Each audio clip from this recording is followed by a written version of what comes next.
or evolution. Matthew is a commercial litigator with practical experience in crypto asset matters in the London Commercial Court and in the context of coordinated cross-border litigation. His practice involves him regularly appearing in court and in ad hoc and institutional arbitrations, both as sole counsel and led by a QC. Matthew is the author of a textbook entitled A Practical Guide to Cyber Fraud Litigation, which includes a section on crypto assets.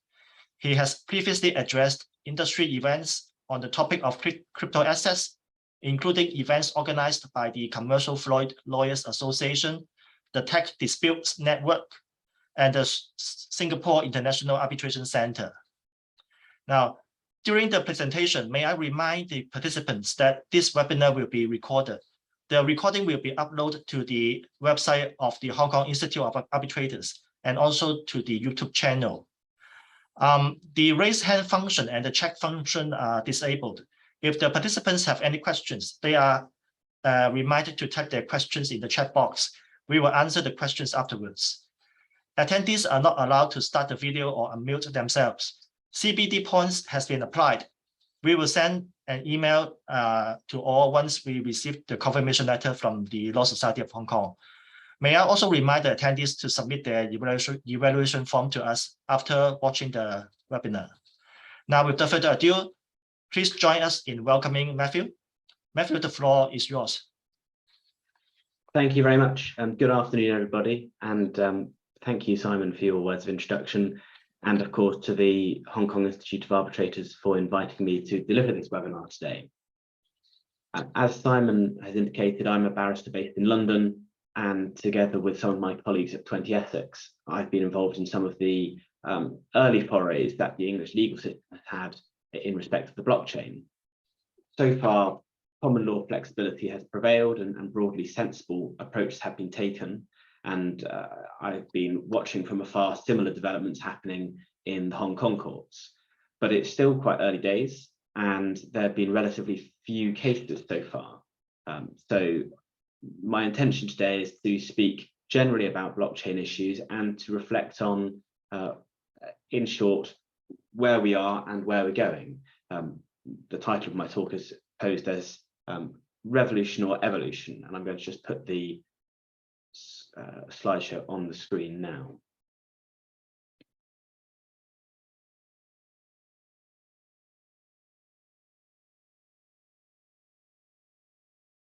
So I hope you can now see the PowerPoint, the title slide. I've been asked to speak to you about arbitration on blockchain and understand that I'm the third speaker on this particular topic, and that you have another speaker yet to come.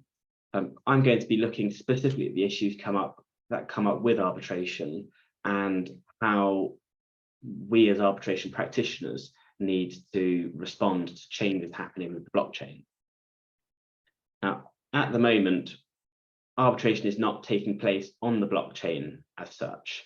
Instead, arbitration is more concerned with events that are taking place in the blockchain, and there is a bit of a process of translation when you have the arbitration award to then give effect to the award on the chain.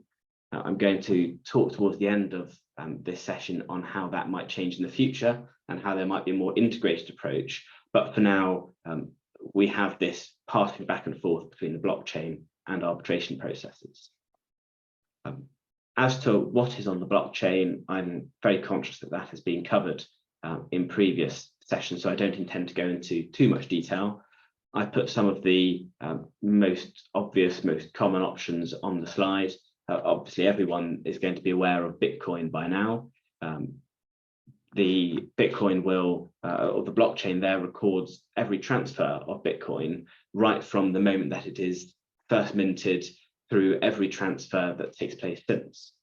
So the equivalent in traditional currency would be able to look at any particular dollar bill and to be able to trace back every single person whose hands it has passed right the way back to when it was first printed. But the blockchain is much wider than just Bitcoin.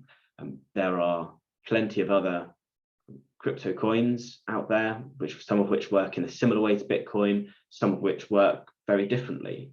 and the differences in their technical operation is important, both as a matter of practice, but also to the law and what we think about in terms of arbitration. Likewise, there are other forms of crypto assets beyond simply cryptocurrencies.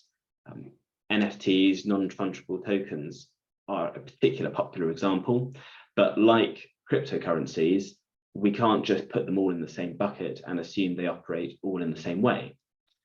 At their most basic, NFTs are simply limited collections of tokens whose sole value is in the fact that they are unique and that there are only a limited number of them. So there's a purely subjective value to them. And the analogy is sometimes drawn with limited prints of artwork, physical artwork. The value of the artwork is simply whatever somebody is prepared to pay for it, but beyond owning it and being able to look at it, there's no additional benefit to holding the artwork.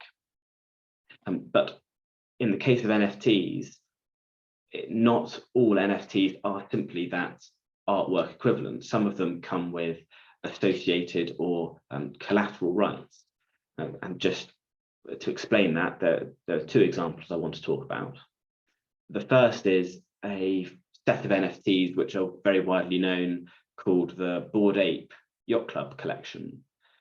Now, that particular NFT collection is like a series of artwork that can be collected and held, but there is also an associated cryptocurrency with that NFT selection. So anyone who holds a particular NFT within the collection also has the ability at certain points to be able to claim a particular type of cryptocurrency. So the mere holding of the artwork effectively also means that a essentially revenue stream can be accessed. So that's one important example. A second example is the crossover between the digital world and what we might call the physical or the real world.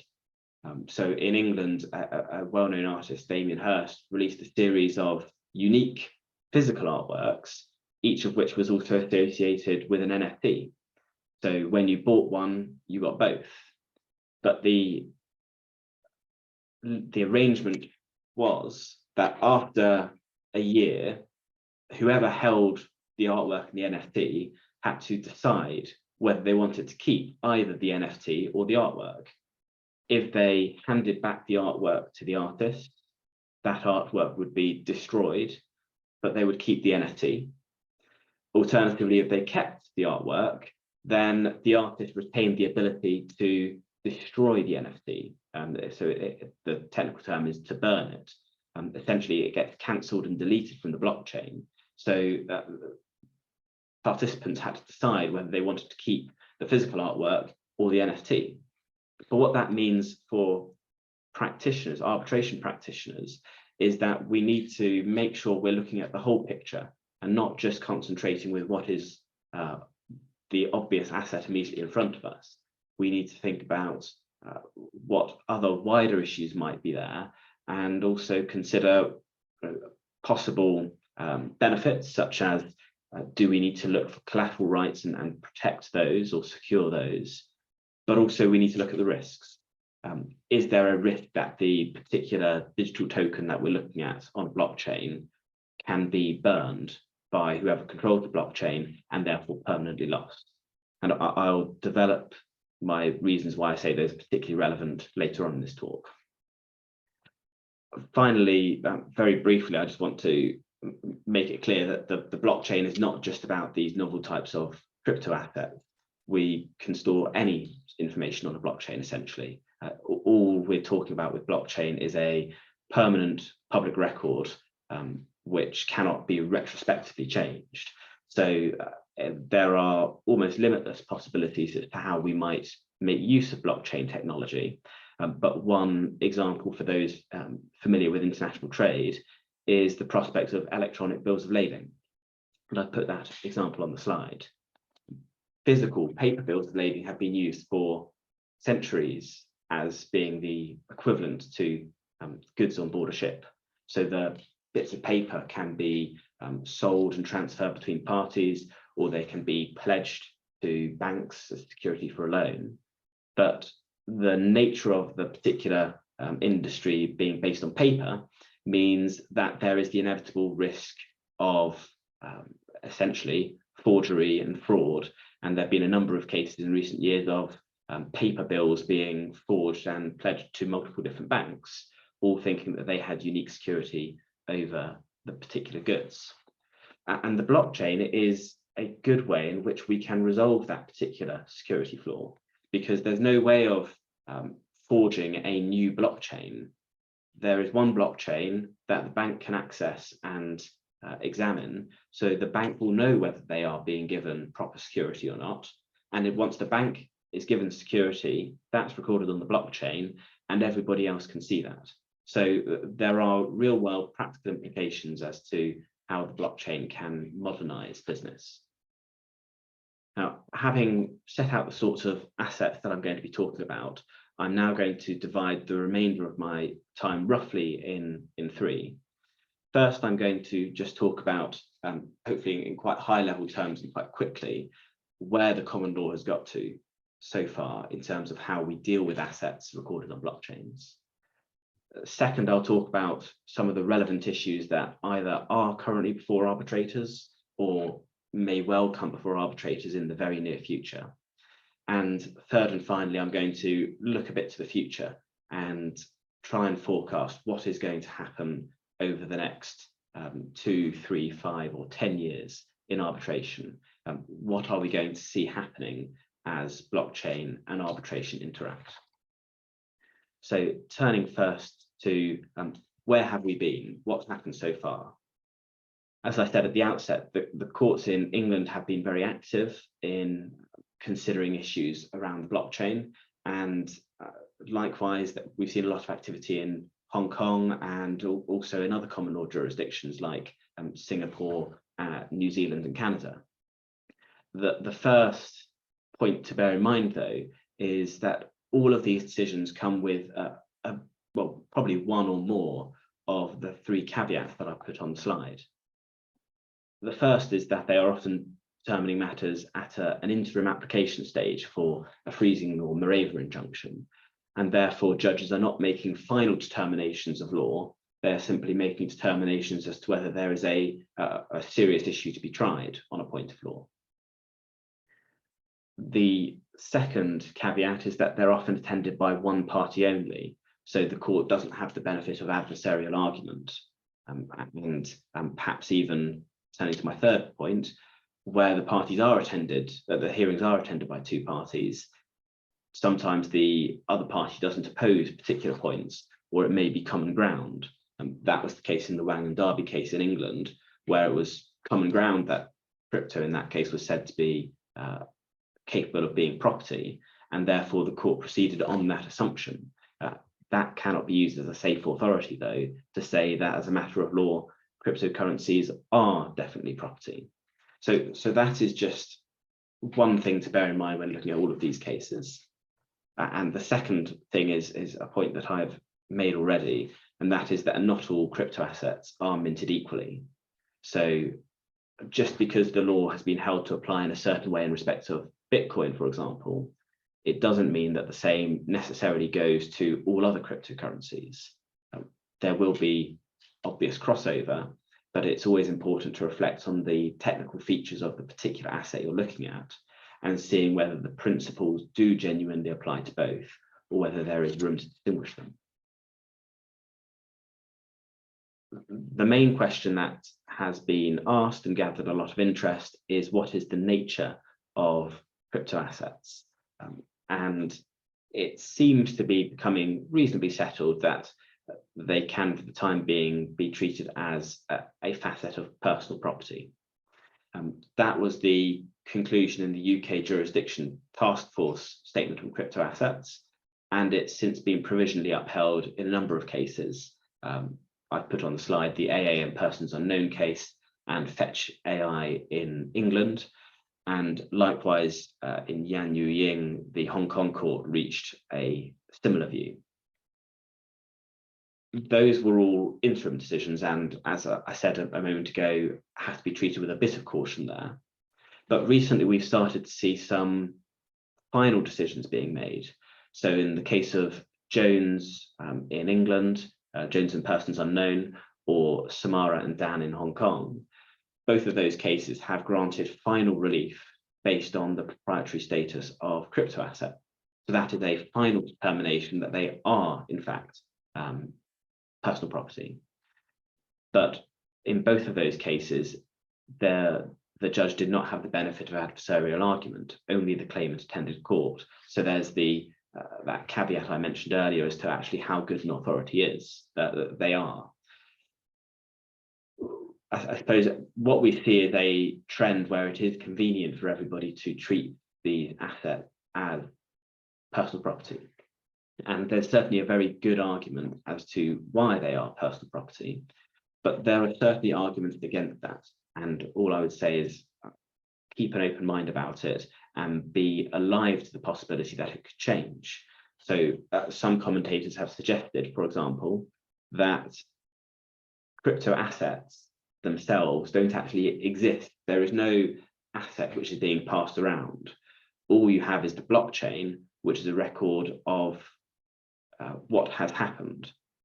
So where you have a blockchain, a list of transactions, you simply have a series of data points saying who has done what on a particular blockchain, and the person at the end of the chain, who notionally has the current crypto asset, merely has a power to add the next entry on that blockchain ledger, but they don't actually have any physical asset, and therefore they don't have any property.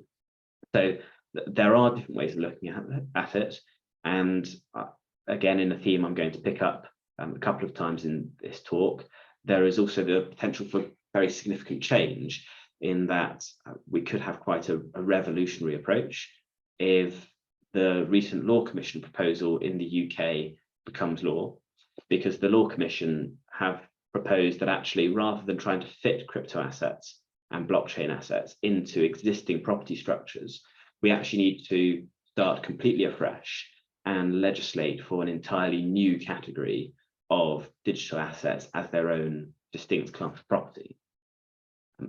We will see whether that gets carried forward. At the moment, the proposal is still very much in a consultation phase. The consequence of whether or not these assets are indeed assets, and if so, whether they are property, becomes relevant to a wide number of important issues. I've already touched on things like whether they can be amenable to proprietary injunctions to secure them. If they're property, they can, but if they're not property, then they can't be subject to the same sort of injunctions. It also has consequences of final relief, whether you can have, as was the case in Jones and Samara, final relief ordering particular assets to be delivered up to the claimant. I've just put on at the end the Latin phrase concerning nemo dat. That is an entirely unresolved question that nobody has had to consider yet, so far as I'm aware. And nemo dat is the principle that if you hold an item of property, you can only pass on the same proprietary interest that you have. You can't create a superior property right. So what that means is where you have crypto assets that may have been stolen from the true owner, the thief, if nemo dat applies, and if we're talking about crypto as property, the thief can only pass on that inferior proprietary title. So anybody who is receiving the property receives it subject to the rights of the original owner. Now that is potentially a very fertile source of dispute, and it shows where crypto assets might actually start to lean away from being property and be treated more like money, in the sense that money doesn't have quite this same idea about having personal proprietary rights over individual coins or bills. trying to move through the next issues a bit more quickly. There are some other interesting legal principles which we might need to, we will need to develop at some point, and that arbitrators and arbitration practitioners will need to engage with. And those are questions such as what the governing law is of crypto assets. And this particular question was raised in the Ion Science case in England, and the provisional answer has been that the applicable law to a crypto asset is its lex situs, the place where it is. The problem is that where you have a digital asset which is recorded on a decentralized blockchain, it's very hard to identify where the asset is supposed to be. So the assumption was made in Ion Science that the deemed location of the asset was wherever the owner of the asset was resident. But that could be an answer, it could be a way of dealing with a practical problem, but it creates its own practical issues. So if you have an asset which is jointly owned by two individuals and they are in different jurisdictions, you then have to decide whether the asset is notionally based in both jurisdictions or only one of them. And if only one, how do you pick the relevant jurisdiction? So that there's plenty of conceptual issues like that which may have to be grappled with. The second issue that has been raised so far is the duties that might be owed by blockchain developers. And this was the tulip trading case in England. And I should say that permission to appeal to the Court of Appeal has been granted, but that appeal is still pending. So we're in a little bit of a state of uncertainty. But what the High Court decision found was that the developers of a particular blockchain, those who are responsible for its creation and who, at least in principle, could amend it later on, don't owe duties to particular individuals, even where, as was the case here, the individual had their blockchain stolen, and it was technically within the power of the developers to be able to rewrite the code to restore the assets to the person who'd had the blockchain the crypto asset stolen. So that's an interesting decision, but one that has been, I suppose, quite restrictive in the duties owed by blockchain developers. But it does suggest that there is room for development in the future, and I'll be addressing some of those points later on. Two very quick practicalities that might be relevant for arbitration practitioners. The first is serving parties in blockchain type cases. There have been 3 cases now, 1 in New York and 2 in England, where parties have been served by making entries on the blockchain through a process known as airdropping. So that is a way of attempting to pass a message to somebody with access to a particular crypto asset held on the blockchain without necessarily being able to identify who that person is or how they could be contacted by other means such as email. So that's a useful tool for the arbitration practitioner. And then an issue which is perhaps more familiar to us in arbitration is security for costs. Ultimately, this is a very discretionary question for arbitrators, but what we do have is an Australian case and an English case going in opposite directions here. In Hague, in Australia, the court said that a claimant could use crypto assets to provide security for costs of litigation. But in the tulip trading case, the English court held the opposite and said that because crypto assets were so volatile, their value on one day could suddenly disappear, and therefore they couldn't act as satisfactory security when there was a requirement on the claimant to give security for costs. So those sorts of discussions could well end up being had in arbitration as well. So that's my attempt to very quickly skate over the current issues that we have already seen. The next step is where are we now? What issues are arbitration tribunals currently being required to look at? And the most obvious distinction between arbitration and court in this respect is that very straightforward fraud and theft type cases tend to be raised in court and not in arbitration, for the obvious reason that it's very unlikely that somebody who's had their Bitcoin stolen, it's very unlikely that they will have a arbitration agreement with the person who has stolen it. So instead, the person who's lost the assets wants to go to the court and obtain interim relief there to try and recover their stolen goods. So I'm not going to address that sort of dispute. Instead, we've got to think about what sort of other issues might appear in arbitration. And in this respect, I'm going to very briefly refer you to a previous webinar done for the Hong Kong Institute of Arbitrators by Henry Yu and Wallace Chan. And I've copied a table that they produced onto this slide. What they've done is surveyed the major crypto exchanges and identified that lots of them have arbitration provisions, and therefore it's inherently likely that you're going to have some of these disputes between users of exchanges and the exchanges themselves coming before arbitration tribunals. And they put at number 1 on this particular table the Binance exchange, which provides for Hong Kong arbitration. Henry and Wallace discussed a widely reported arbitration that either has been brought or may be brought against Binance by a number of Binance customers. I'm not going to talk about that arbitration in any detail because they've already done so, so please do listen to their talk. But they did raise a number of interesting issues that might arise in that arbitration, and I've just listed those on the slide here. The one I want to just pick up on is the relevant respondent entity, because this is an issue that does crop up frequently when dealing with the sorts of businesses we often deal with in the blockchain sphere.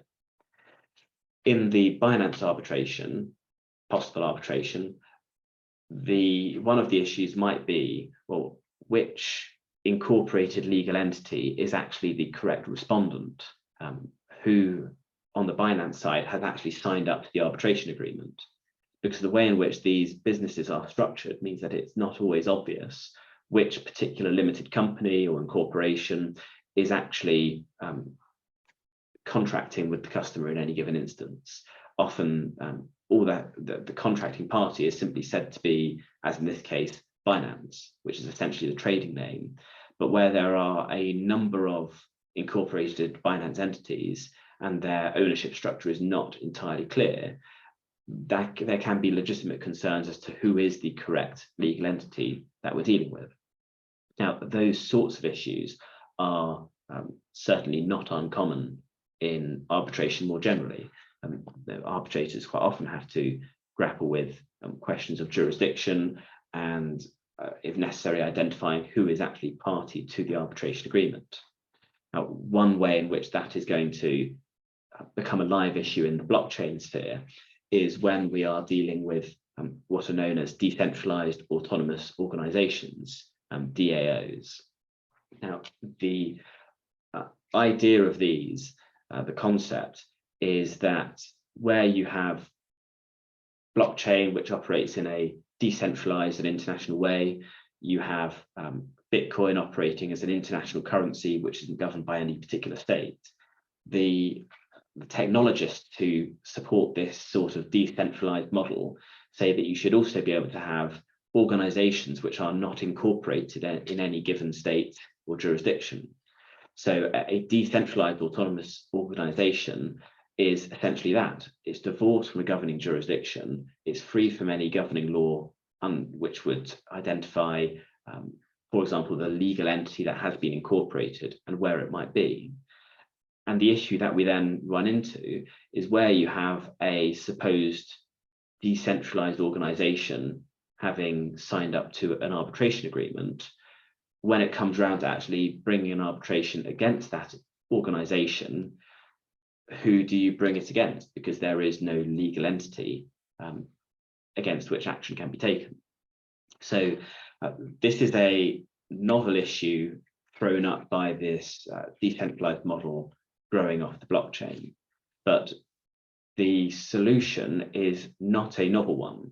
As with many of the legal issues in this particular arena, what we're dealing with is the application of very long-standing legal principles to these new technologies as they arise. And in the case of decentralized autonomous organizations, the solution seems to be that of the unincorporated association. As a matter of English law, it's been possible for many, many years for essentially de facto entities to grow up. They're often based around clubs or informal associations. They are referred to by a name, such as Binance, but they are never incorporated as a company. The way that English law has traditionally dealt with this is by saying that all of the individuals who have participated in the unincorporated association are deemed to have entered into essentially a contract of membership with one another.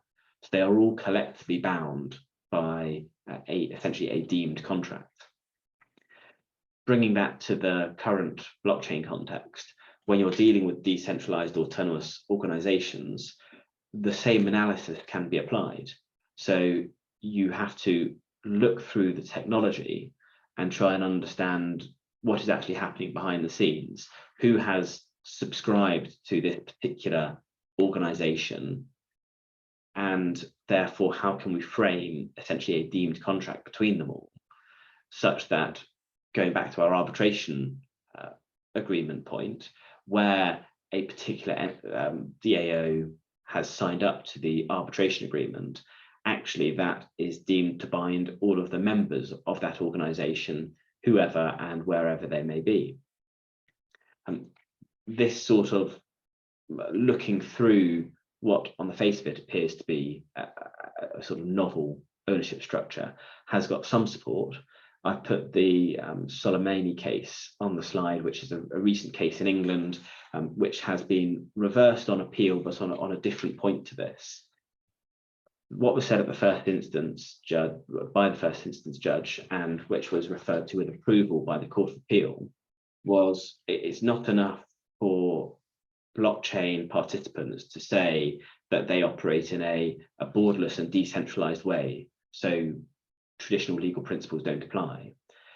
What courts have to do and what arbitrators have to do is to apply legal principles to this new context. So in the Soleimani case, although the Nifty Gateway group said that their business was borderless and decentralized, the judge was nevertheless able to say that they do have a center of business because of the way that they are marketing themselves and the way that their business is in fact operating. So they can't just hide behind the internationality of the blockchain. So that's one issue that arbitrators may have to engage with. A second, perhaps, is going to be one developing off the tulip trading case I mentioned earlier. And that would be, rather than it being between individuals and the developers of the blockchain, there's room for an interesting debate as to the rights and obligations as between individual participants and the likes of Binance and other exchanges that they are directly engaging with. So those of you who have a interest in banking law might well be aware of the development of the Quince-Care duty in recent years. There's been something of a revival of it, and the Quince-Care duty traditionally states that banks owe duties to their customers to exercise reasonable skill and care in processing the customer's transactions. And that would include stopping transactions that the bank thinks are likely to be fraudulent. In one of the recent cases in England on this particular duty, called Hamblin, and I put the reference on the slide, the duty was discussed in relation to an electronic money institution. Now, nobody has particularly seemed to have focused on the extent to which the Quince-Care duty could be expanded outside of traditional banks. It certainly seems possible, in my view, that it could be expanded to entities operating on the blockchain, such as crypto exchanges like Binance. And essentially, we would be looking at implying terms into the terms and conditions, the contracts that these exchanges operate, saying that they might well have to take some steps to perhaps protect against fraud, or to shut down obviously fraudulent transactions. Now, that is slightly in tension with the nature of the blockchain, which is supposed to allow individual participants to execute directly without having to refer to intermediaries like the exchanges. But where there are instances of code exploitation, where essentially bugs in the blockchain code are exploited by wrongdoers to, for example, in one recent instance, compel the sale of assets to themselves at nominal prices before being able to turn around and sell those assets at the market rate. Those sorts of exploitations might have to be shut down as part of giving effect to the duty to exercise reasonable skill and care. Certainly, it's an issue that could well end up for an arbitrator and would be of potentially very significant interest to industry participants, and could actually develop a new vein of law entirely. I've also put on the slide a live issue for arbitrators to think about interim protection, and that's just picking up the point I said earlier about thinking more widely than simply securing the individual crypto asset in front of you. So plainly, if you're wanting to protect or preserve a particular crypto asset, orders can be made to do so. But we also need to think about protecting any collateral rights or collateral benefits that might accrue to that crypto asset, and indeed making sure that the crypto asset is not cancelled by somebody else. So it's taking that bigger, wider picture as to the particular risks and rewards that are associated with these types of assets. I'm slowly moving into some crystal ball gazing as to the future. And this is the final section of my talk before I stop for any questions that you may have. And I'd be very interested to hear if you've got any observations as to what's coming on around the corner, or whether you have encountered any of the issues that I've been talking about. But in terms of where we are going, I've perhaps rather dramatically said, are we looking at the impending end of arbitration? Now, we've had technologists predicting the end of lawyers for years, and the same could be said for arbitrators in one sense. This is because blockchains often involve smart contracts, and in fact you could have separate smart contracts which are entirely self-governing. So a smart contract is one where you have essentially a computer code instead of a written document, and the computer code will follow a series of logical instructions. What that means is that when the code is complete and activated, it's not possible for one party to willfully refuse to perform their obligations. Their obligations will be performed according to the code on its terms. So given the inability of the parties to interfere with performance, it's therefore theoretically impossible for them to breach their contract. Now, if the contract is impossible to breach, there's no need for arbitrators to rule on whether there has been a breach and what the remedies should be. There is going to be an entirely self-governing process. Now, happily for at least the arbitration industry, we've not quite reached that particular contractual utopia. So there's certainly still a role for arbitrators, and there will be for a very significant amount of time. But there are some points that are worth thinking about going forward into the future. Thinking in the near term first, I think probably the most obvious development we're likely to see when we're moving into blockchain-based disputes is going to be where arbitrators are given greater or more specific powers in respect of the assets recorded on the blockchain. The UK Jurisdiction Task Force has recently drafted a series of rules called the Digital Dispute Resolution Rules, and those are not based in any one jurisdiction. They're not based in respect of any one arbitration institution, so they can be adopted anywhere. I'm very conscious that your next speaker is David Quest, KC, and he has in fact been part of drafting these rules. So I'm not going to say too much about them because he will speak in more detail and with more authority about them. But the most interesting thing that jumped out to me was that there is express provision in the rules which says that the tribunal can require the parties to hand over their private keys which control the blockchain and the crypto assets, so that the arbitrators themselves can exercise direct control over the assets which are the subject of the disputes. Now, that is a very broad power given to the tribunal. It's something that arbitrators might be quite cautious about exercising, because by taking control, they are potentially taking on some risk, and arbitrators want to make sure that the risks that they are or are not taking on are clearly set out with the parties. But there's certainly room for arbitrators to get quite creative in terms of the approach they take to managing the dispute during its proceedings, but also how they then give effect to it later. I'm not sure this is necessarily what is anticipated by the dispute resolution rules, but in the future it's entirely possible that the arbitrators could give their award and also give effect to their award directly by executing the relevant transactions on the blockchain.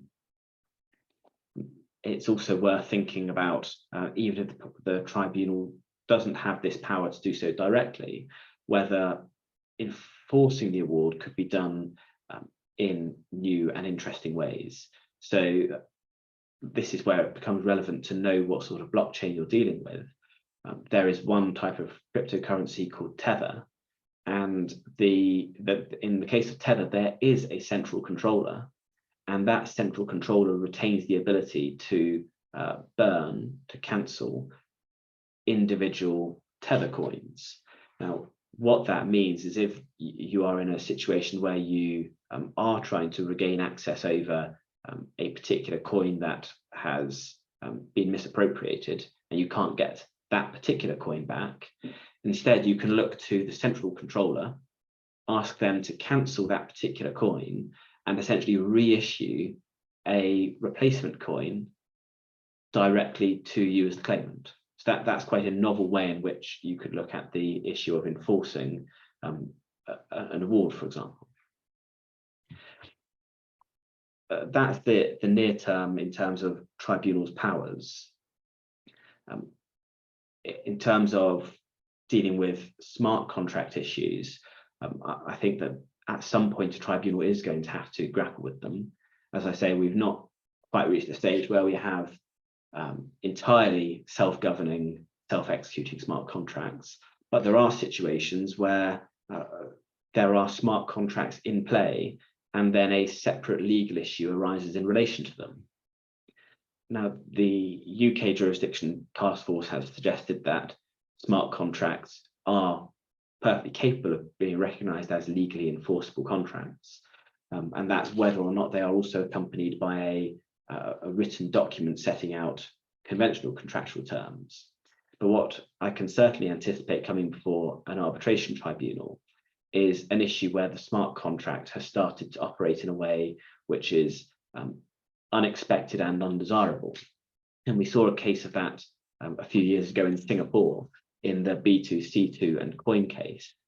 There, two parties were transacting with one another exclusively through a smart contract, which was performing trading activity automatically. During the course of that contract, an external event arose, which was entirely unforeseen by the parties. But what it meant was that transactions were suddenly being automatically executed at dramatically above the market rate for the particular asset. So that's a smart contract which is performing in accordance with its terms, but not in accordance with the parties' expectations. And I see that there is room in that sort of case for an arbitral tribunal to step in and apply conventional principles of law, but also a bit of common sense to say, how should we address this particular problem?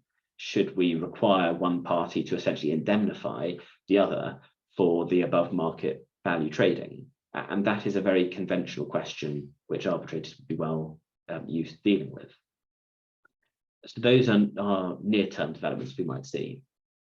In the midterm, the most dramatic change I can foresee would be divergence between jurisdictions as to how they look at the blockchain and crypto assets recorded on the blockchain.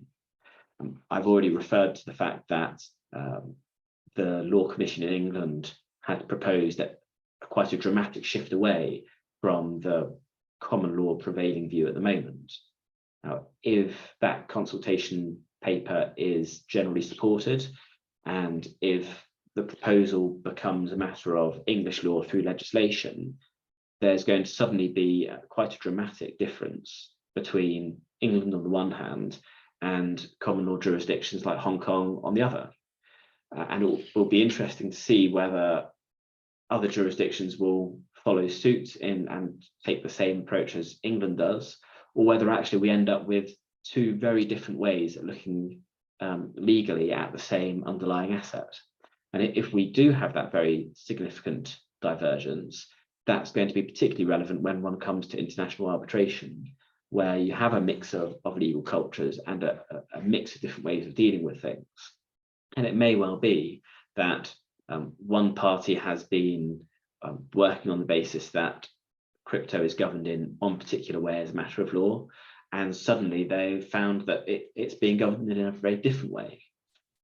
Now, that is certainly going to be something to watch out for going forwards, and what might well trigger some serious consideration of the question as to how we apply the law is if we start seeing major economies routinely using their own central bank digital currencies. So I know that there's currently a pilot scheme which is envisaged for an electronic Hong Kong dollar.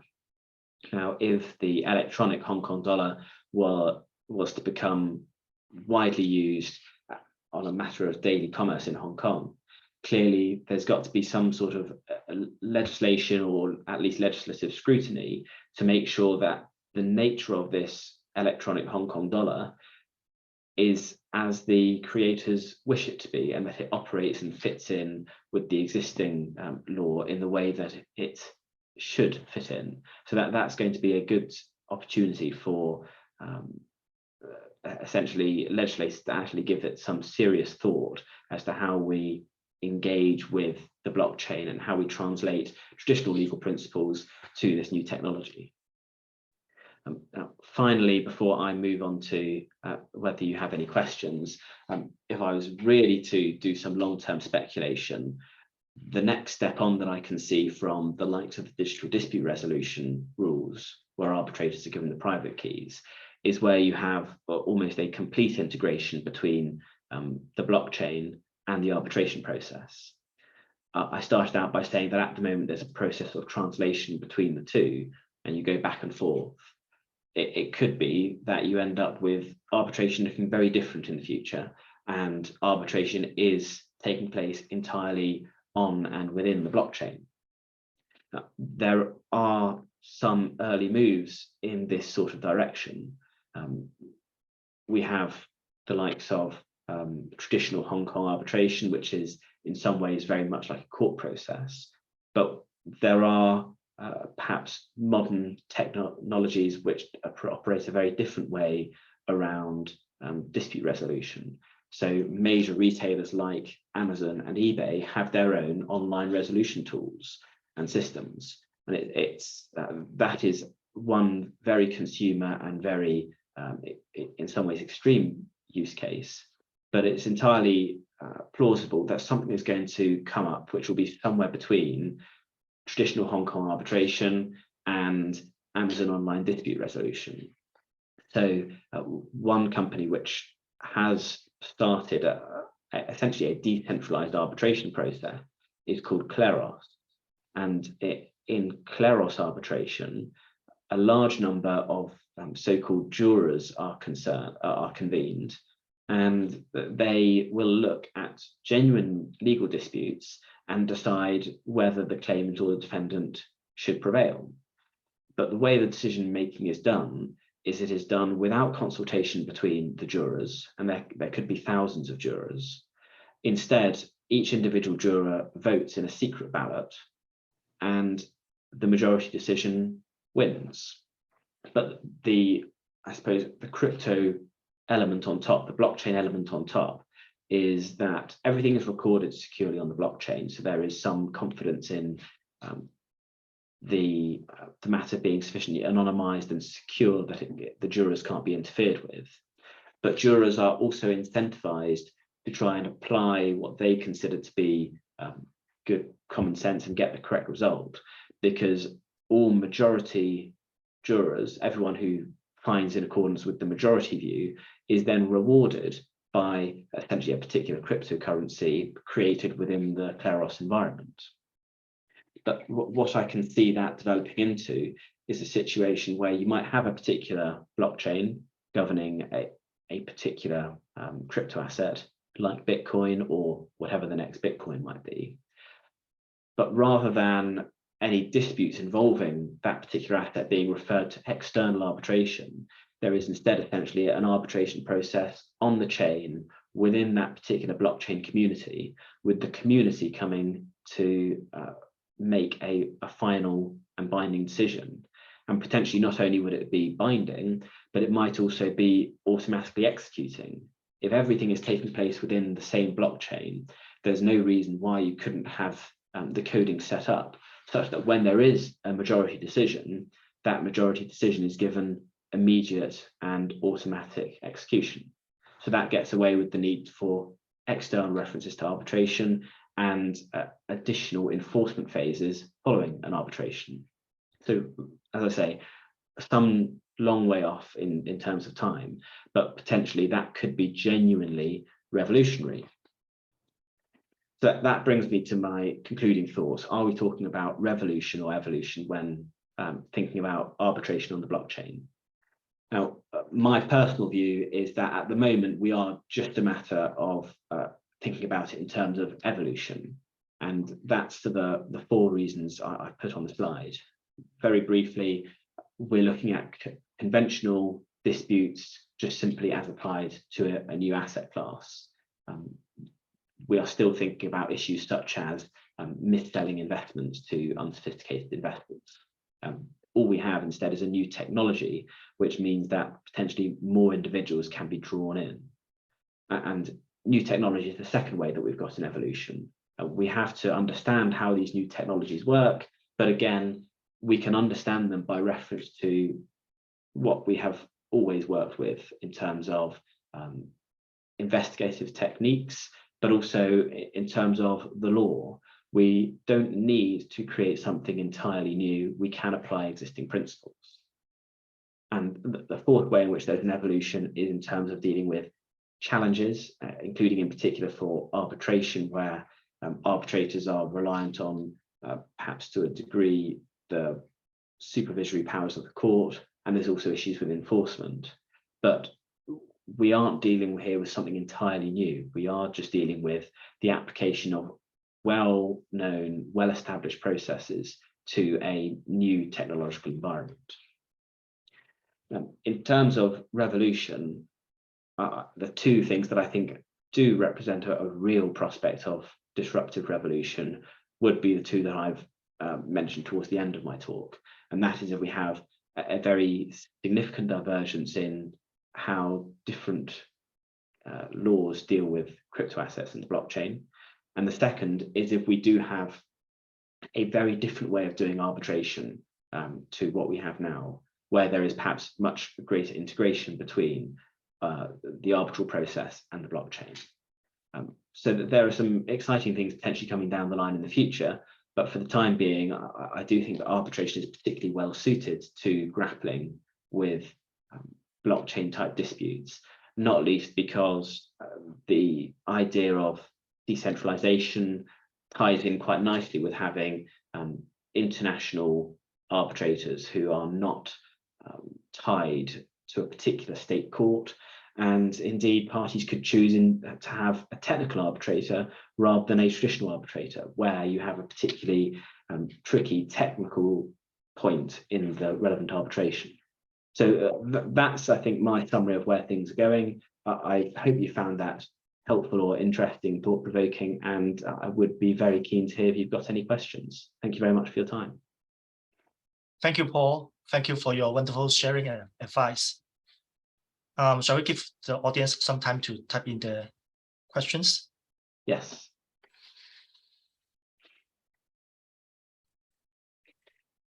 Well, in the meantime, can I ask you a question? Please, yes.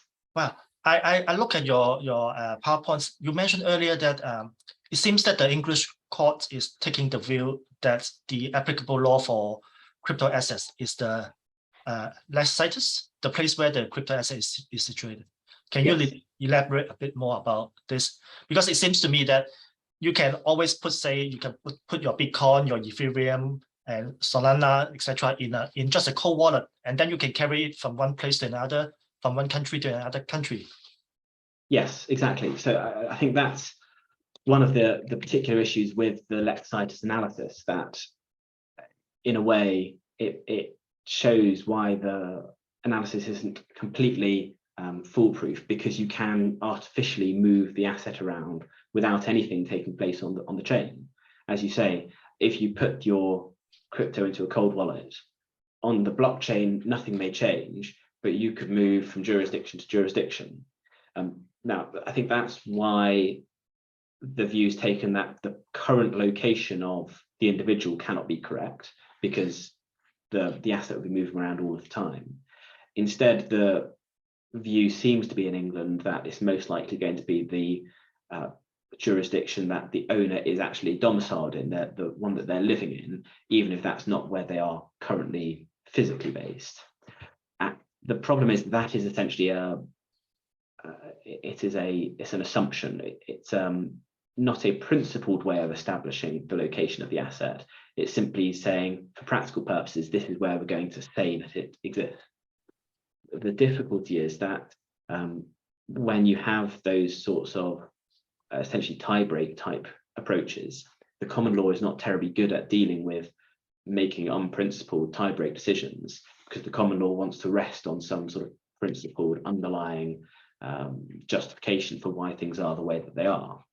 But it's quite hard to see what other sorts of applicable law type issues might arise, or what other options there would be.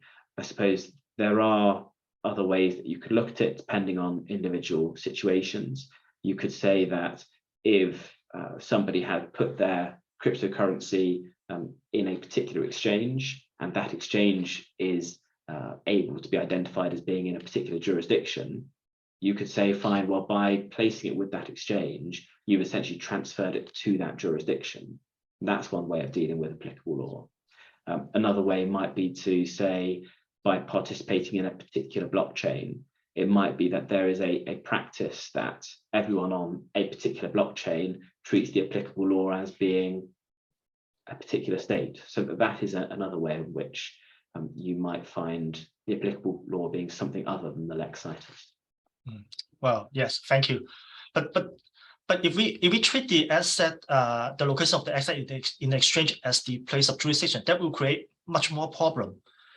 Say, for example, if I open an account in Binance, they are incorporated in Cayman Islands, I think, but they have different offices all over the world, even in Hong Kong. But the crypto asset is not in Hong Kong or in any particular office. It is on the internet. Yes, and particularly when you deal with truly decentralized blockchains, where essentially the record is stored in a number of different nodes, which can be all over the world. It doesn't matter that Binance might have incorporations in Cayman or in Hong Kong or elsewhere. You are looking at much broader, and I suppose it's a gift for lawyers in one sense, in that there's lots of room to have these sorts of arguments. There's no clear answer. I think that if you are going to have a legislative route, such as what the Law Commission is saying, then that is one way of coming to a clear tie-break decision and saying, we need to have an answer, so we're going to just pump for this answer because it gives us certainty.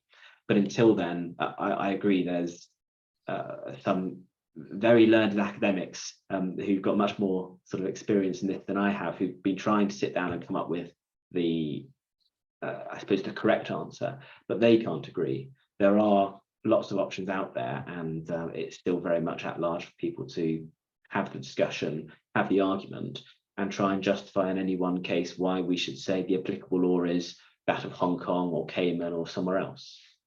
But I agree, there is definitely room for, or unfortunately, there is room for a degree of artificiality.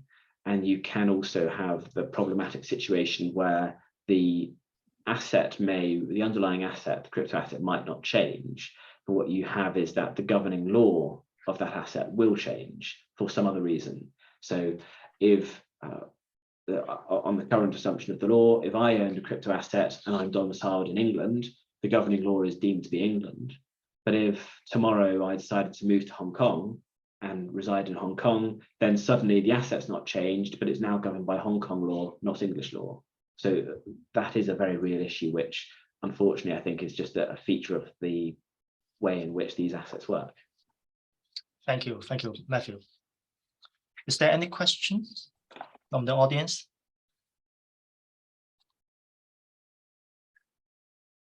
If there's no further questions, perhaps we can conclude today's seminar. Shall we? Yes, thank you very much for everybody's attention. Thank you, and thank you everyone for participating in the webinar. And before I conclude, can I also remind the participants to please fill in the evaluation form and send it back to the Hong Kong Institute of Arbitrators. And with that, thank you very much, Matthew, and thank you everyone for attending today's webinar. Bye-bye. I think that's all for now. Thank you. Thank you, Simon.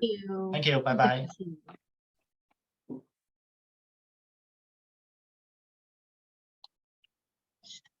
Recording.